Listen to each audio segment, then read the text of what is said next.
It's just Ted Cruz knows this, and you've heard it from him in recent days. His only chance is at a contested convention. The challenge now is to keep Donald Trump with a big win tonight, potential for another big wins plural. 5 states next week. Tuesday. Right. There's a possibility. If you look at this math here, 955. There's a possibility that Donald Trump is even closer to 960, somewhere in that ballpark. By the end of April, then there are 502 delegates left. How does he get to 1237? That's the number he needs on the first ballot in Cleveland to avoid some sort of contested convention. So let's just put this out a little bit, put this race all the way out to June. This assumed Donald Trump, New Jersey, winner take all. Donald Trump wins in West Virginia. Ted Cruz continues his success out here in the West, right? So this scenario gives Indiana to Cruz. Watch this and pay attention to that as we go. If you go out here now and Donald Trump can win 70% in California, that's a tough task. But if he can win big in New York tonight, if he gets momentum, they say he's going to spend TV money out in California. If he did that, would I get him? I just got him to 1211. Now, this is being very generous to Trump in winning the delegates here on pace like he looks like tonight.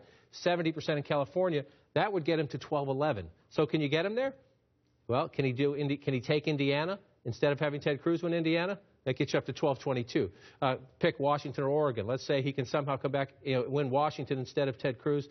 Unlikely a conservative base, but that gets him to 1236. Wow. If you see that math right there. But look, this is a scenario, but just think of where we are. Now we're trying to tinker to see if he could upset in this state or do a little better in that state. But it's not hard. It's not hard. The best way to put this is it's not hard to get Donald Trump to 1210.